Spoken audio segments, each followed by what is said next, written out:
10, 9, 7, 10.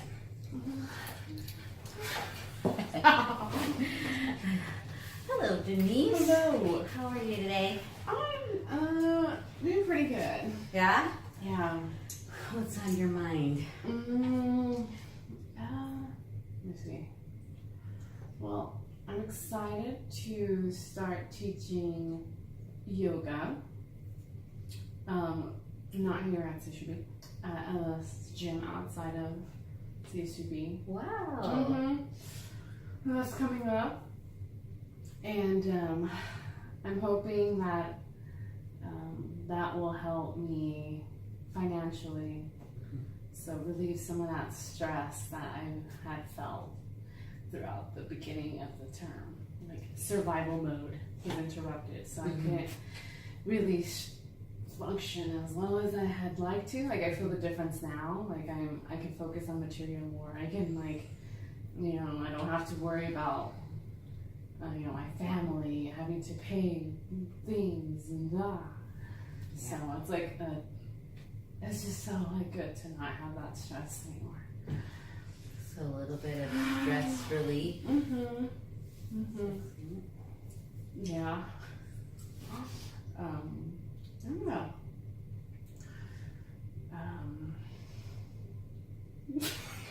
Feels weird when you're not saying. I'm not used to you saying a lot more. Anyways. So does that make you uncomfortable? Yeah, because it's me talking more. You know how I said it before to you? Like, it makes me so uncomfortable to talk about myself. Because I'm just like I don't know, I don't like the attention to be put on me. I don't know. But I look like I'm this I love attention, but it's like, but I don't like talking about me underneath what people see. Tell me more about that. Why do you not like? I feel, I don't even know. Like, I don't know. Part of me likes the attention. Part of me wants to be the one presenting on things that I like. But then the other part of me that doesn't think, it's like that part of me that's like, I'm not worthy. I'm, I don't deserve this.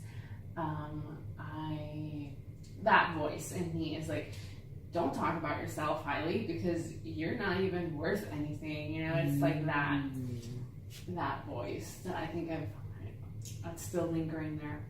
So you have this back and forth dialogue inside. It's like two sides of me. One side that is, I'm slowly building up confidence in myself, like in all ways. But there's that habitual presence of that negative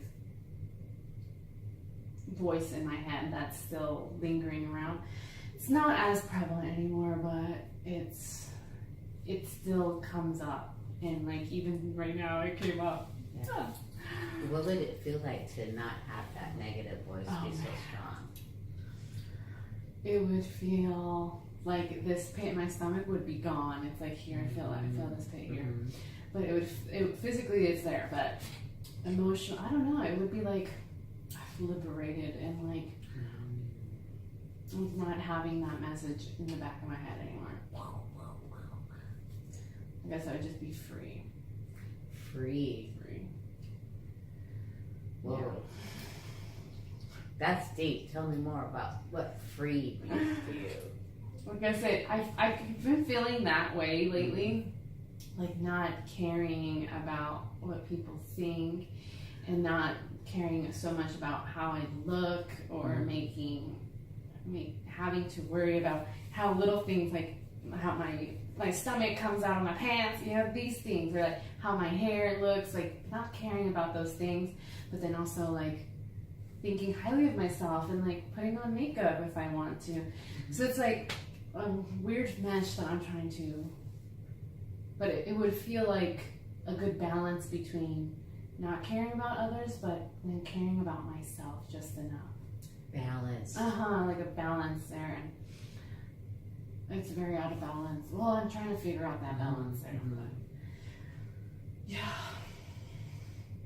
I'm there.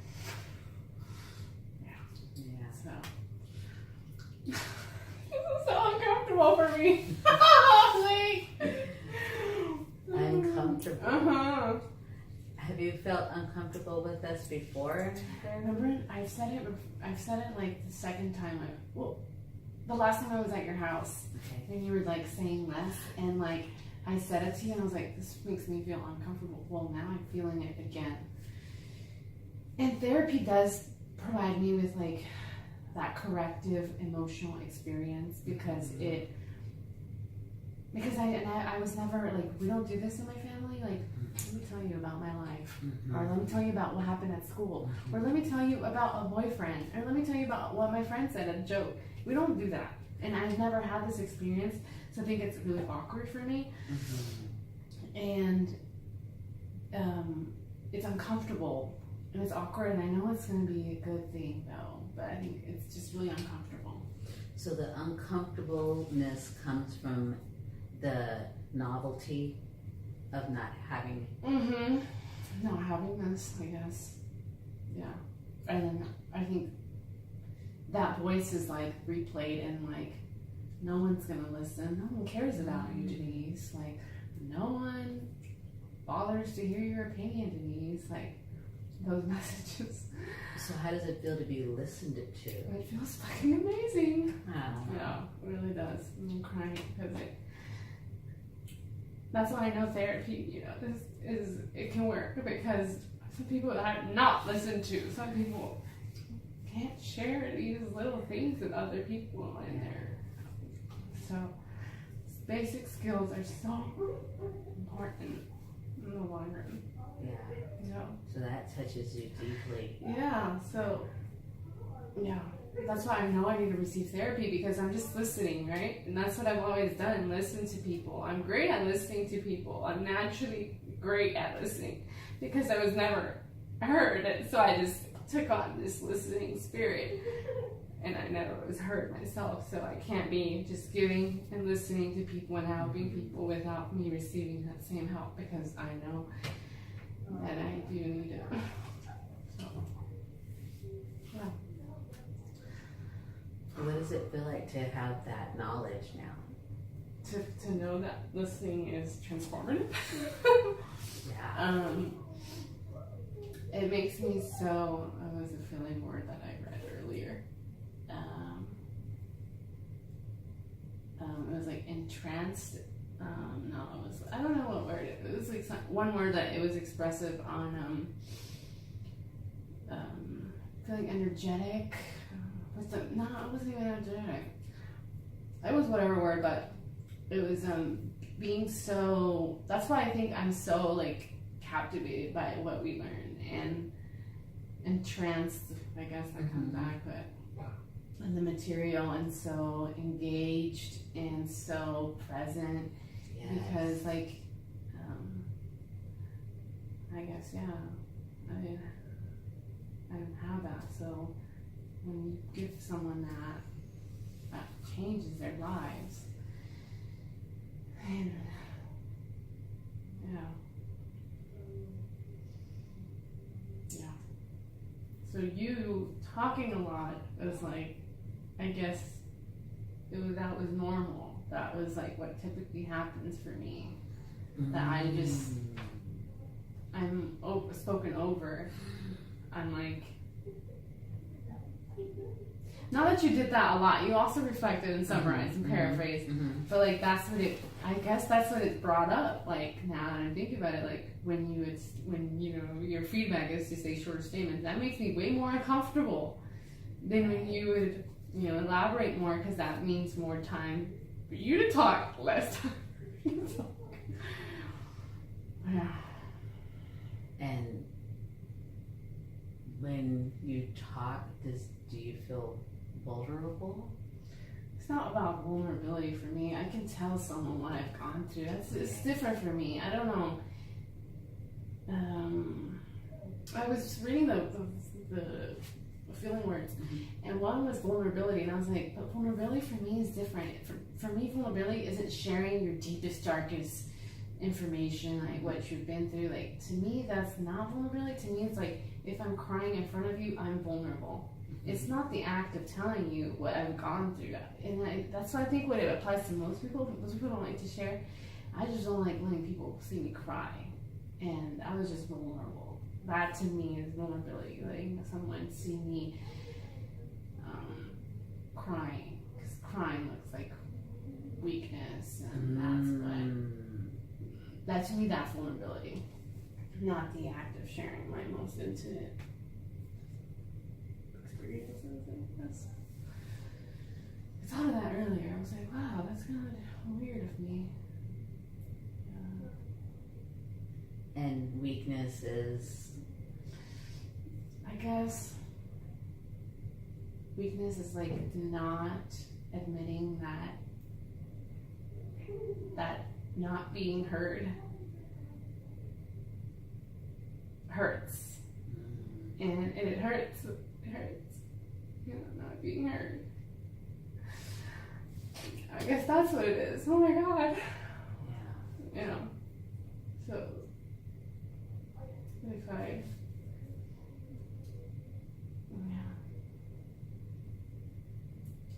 but I've always felt that way, and I don't know why it's become. I feel so heavy on that now.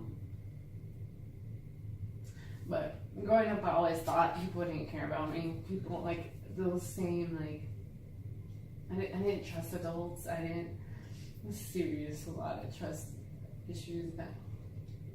So I never like would share anything. I didn't open myself up. I didn't do that kind of thing.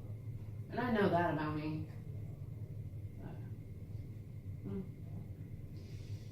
Do you think you had a reason not to trust?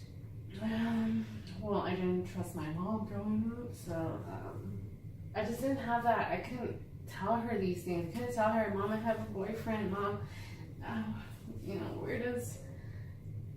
how are you supposed to be treated as a woman? Like, Right. I couldn't tell her these things. She just wouldn't listen. She just wouldn't. So I'm wondering if that pain of not being heard relates to like maybe feeling invisible for you. No, not. Yeah, maybe, but I just not being heard is just like, to me it replayed the message of the voice that you don't matter. You know, your opinions aren't worthy. Your thoughts, you know, shoo. And a lot of that is like, it comes in my life. Like, I never like, now I see it more, but I was never one to raise my hand and explain and share what was on my mind. And like, I was never me. Like, I always thought I was stupid, you know, back to those same messages, like, no one's gonna hear you. You know, you don't matter. You don't matter because what you say is not worthy. Well, if what I say is not worthy, then what does that mean about myself? Because I don't know how that spiraled into you're stupid and you're worthless and you're. But I guess I see that there. Well, when you went shoo, to me it sounded like I'm easily dismissed. Yeah, like I'm not, like, no. Feelings aren't, or like people don't reflect, or, you know, those skills, like, people just, you just don't listen. And when someone doesn't listen, what does that make you feel? I know it becomes unhealthy when I feel like I'm talking to a person and I'm sharing something, and I notice their eyes just dive off somewhere, and like, I just know they're not listening, and you're not even caring about me. You're not even like, what the hell out. Like, I know, like, it's just too, like, it's not, like, they might just be looking at someone, like, you know? But to me, it's like, listening is like so pivotal, and when I'm with someone, I just give them every, you know? And I just always expect that in return, and it never happens like that. And I was always just, you know, disregarded, and like, that's never heard in my family. I think that's where it stemmed from. So I kept feeling that way. Like if people don't listen, people don't care about me. People don't care about me, and I think I internalized why people don't care about me. Because they don't listen is because I am at fault. Because I that voice there. So you internalize someone's attention and make it you at fault for their Yeah. Because I think most people don't really listen, but most people just. But I don't know why. Like, I started just making that about me, like switching that and making it like I was at fault because people didn't want to listen to me. No, Denise, that's wrong. right. Yeah. Right. And like it's not my fault, or because my mom doesn't know how to listen doesn't mean that I'm a terrible person, or like that my thoughts don't matter. Things like that. And like sometimes in class, like the professor shares something and like it's on my mind and I don't say it because like I just that same thing comes up, like I get too nervous to share, or like I'm not comfortable sharing, but I do share, that I do share, but it's like I could share so much more, but then I feel like I'm like doing this too much, and then that is bringing too much attention to me, and then that's uncomfortable. So it's like this, like this, I guess, this uncomfortableness. And I have so many thoughts in my head, and now I'm realizing, oh my God, Denise, you're fucking intelligent, and you're fucking smart. And you have these thoughts, and the professor just elaborates on what's in your mind, and it's like, so like, I'm slowly getting out of that, but yeah, it's still there, still around, and I think that's why I'm on my journey. Because it's a serious issue because I wasn't listened to. Right. My family don't, that's who they are. So I can't. Life's not fair. And I think this is making me a great therapist because like I know the value of fucking listening. I know what it can do for someone that doesn't feel heard, that doesn't feel recognized, that feels invisible, like he said, feels like they don't matter. Like all comes down to just listening to the damn person. So, yeah, I'm there. That was a lot. Sorry. That was a lot, but if I was to summarize it, I think you just summarized it really. It comes down to being heard and being understood because someone took the time to genuinely listen. Yeah. And that would make you feel what? Not even like I mattered, but like I'm a human and I'm there.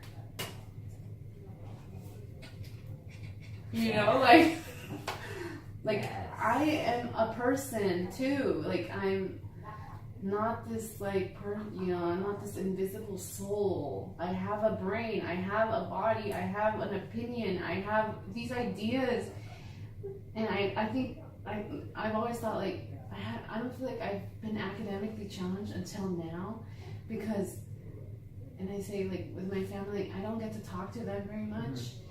And like they really can't talk about intellectual things, like my mom didn't go to school, so I can't be talking, I can't share with them these things that make me so fucking energetic, so like amazed, and yeah. So I can't even share with them now, knowing that, well, I can, I guess, but I feel like I can't share with them what I am most interested in because they can't understand what I'm talking about. Like, before it was, yeah, we're a dysfunctional family. We don't talk. We don't communicate effectively. Mhm. And now it's like, now I don't know. It feels like if I even try, like, they won't even understand. Because I know that I'm willing now more, you know, to communicate and to, like, try to move past that, those messages of me not being heard and me being invisible, not Mhm. mattering, you know, that I don't matter. But I don't know. Maybe it's just that same reluctance that's there. Yeah, I was gonna ask, would there be any situation where you would feel comfortable sharing parts of your life with your mom, or? I have actually. Now that I think about it, last time I was like, Mom, guess what? I'm gonna diagnose my Danny. He's my older brother. He has insane anger issues. But I was like, he probably had conduct disorder when he was younger. And my mom, and I'm like, here, Mom, the criteria. And then she's like, yeah, he needs to go talk to someone. So that was like something, right? Yeah. And that felt nice to say that. Yeah. So. You felt heard. Yeah, it was a jokingly way too. Like, I didn't have to go all technical, I guess, you know? Right. I was just saying how this applies to them. I guess I'm still afraid of being unheard. I'm not being listened to by them. Because it's not because I'm like too smart for them. No, I'm still scared of like talking to them now about things that I'm like that I'm learning or something. And like, Where do you think that fear comes from? because I think it just reawakens those thoughts in me. Like, yeah, you know, it might, but I don't know. You know, I know they're wrong. So, but I don't want to. I don't want them to come back. No. Is it a fear of possibly getting those bad thoughts confirmed? Not confirmed, because I very much confirmed my own idea that I didn't matter throughout my life. Okay. And I always had to compensate with that by having to do so much to prove to the world, including my family, well, primarily my family, that I am someone visible, that I am accomplishing shit, Right. that I am worthy. Right. So, I have to do that.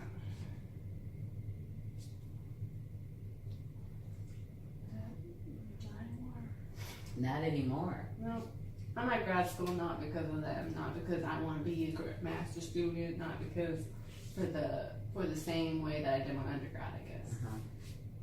My undergrad was like more to like prove.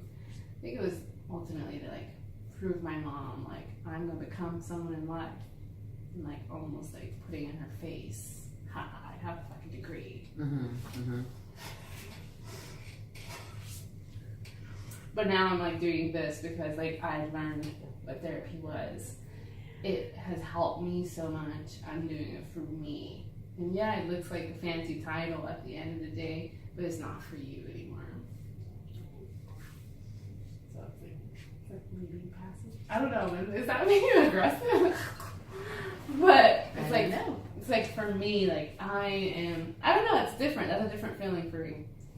Like, you know, doing things for me and not because of them. So that's, again, it comes back to that feeling of like I'm going on that verge of like being more in tune with myself and I'm getting that voice is leaving me slowly and like I'm over here now and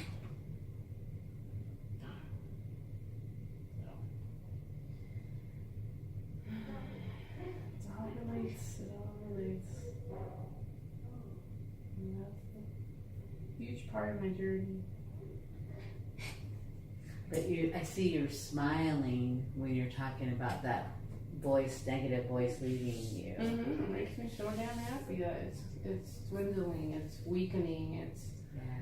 I'm not feeding it anymore. I'm not, it just takes such a huge toll on my life. Mm-hmm. And it still lingers around, like I still feel the tension, like I still feel it. On days where there's like not like, I tell you, like I feel tension leave, I feel it. And it's because like that, I think it's just that, like having to set so much pressure on myself to do things, and it's not there, it's not as strong, like I feel less tension, like tension's there, but it's less. So, I still feel it there, though. You still feel that in your stomach. I still feel it physically. That hard. Now, initially, you said you felt that in your stomach because we were talking about you. It's still making me uncomfortable. It's just like I'm going through it, but it's still uncomfortable. And I think that's why maybe I like to talk with Janet, because she does a lot of the talking. She does a huge portion of the talking. Maybe that's why I didn't like Eric.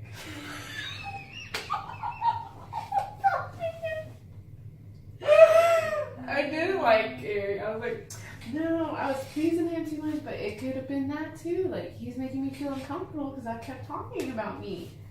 And that was weird. And Janet just talks and talks and talks. And How do you feel about having that knowledge that talking about yourself makes you uncomfortable?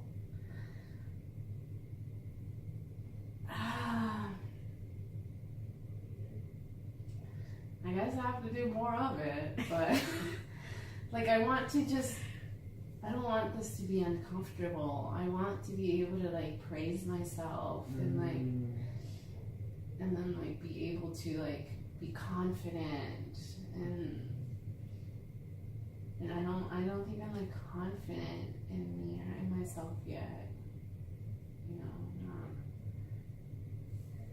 Because I know like it's like I know I'm this amazing woman, and it's just like something's preventing me from like morphing it, like I'm still this invisible soul here, and I just want to get into that, and then just like live it. And I feel like I'm in and out of it, like like that whole.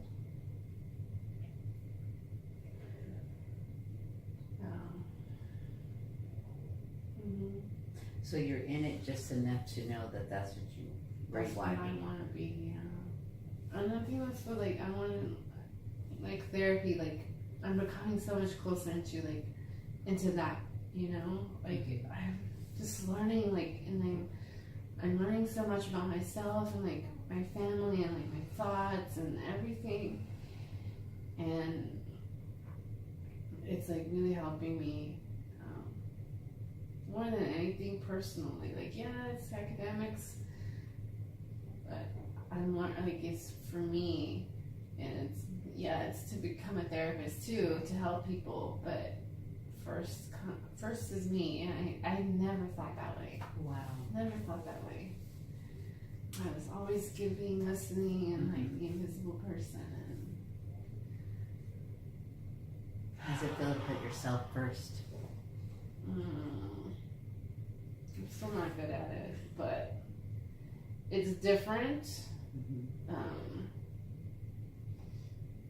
I don't know, it doesn't, I feel guilty at times when I like don't do something for another person, and like I say no, because it's like I'm used to saying yes, I'm used to doing things for others, and sometimes I feel really like guilty when I say no, because I am looking at myself, because I have to do things for myself.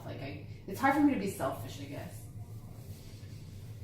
And so you feel saying no to others and yes to Denise is selfish. Yes, it does not make sense. Like having taking the time to, I don't even know how to say that. Taking the time to value myself is selfish to me. Right. You know, it's insane. I'm working through that too. Yeah. But Progress, not perfection. mm-hmm. Okay. Yeah, so it's very uncomfortable still to do things fully for myself, but I think eventually I'll be able to balance both. Hmm. But I feel like I'm very out of balance. This is me giving to others, doing everybody else wants, and this is like me doing for myself. And, you know, that's the tip to like, you know, pause and say, let me see, do I really want to do this, or do I want to help you out of the generosity of my heart, and not because I just dismissing myself, Right. you know, what I have to do and things like that. So, yeah, So this is our last time to meet together, yeah. and what have you thought so far? Well, I think it was really nice to know. I guess I didn't realize how important it was that I was feeling uncomfortable. Mm-hmm. You know, like I didn't realize why it was until you stopped talking, and that was just so uncomfortable for me. So that's a great awareness that I actually didn't know how. So, and I always come out of these, like, even with us talking like this, I always come out like feeling like it feels good, like, you know, that feeling of like, I was listened to, like, oh, yes. So I always like come out of these sessions feeling heard. But it feels different when I go to a therapist, maybe because, of course, but yeah, I don't feel as heard as Janet, I guess, but she talks way more. But anyways, I think you always made me feel heard, despite, you know, that uncomfortableness. Mm-hmm. I came out and I just, you know, I felt heard, and it was a great feeling, and now I see why it's so important to me. Yes. And I brought back So you walked memories. through the valley of uncomfortableness, Yeah. and you ended Thank up you, feeling good. But yeah, so I can see why he makes us want to do that. And it reappeared, like in the last session. It reappeared again for me. It made me tear up. Wow. Sounds like it's very important for you to be heard. Mm-hmm. And I think I've like pursued even relationships where I haven't been heard. Because that's comfortable not being heard. And then like therapy's like challenging me in ways that I could not even have known. Like making me realize that I should be heard. Yes. You know, making me realize that I need to be do. That's not what I typically do. I just hushed my way. I just stayed quiet. I just harbored inside. You know? Did you see what you just did there? No. Your body language. You brought yourself in. No. That's what I would do. So. Yeah, being heard is important. And that's good insight to have. Yeah. So I want to thank you for sharing that with me and being open and transparent with that, even with your tears, etc. Appreciate. You facilitated it. Thank you for making me explore that. You're welcome. It's fun. Yep. Okay. Wow, really? Dang. I know. It goes so fast. I swear.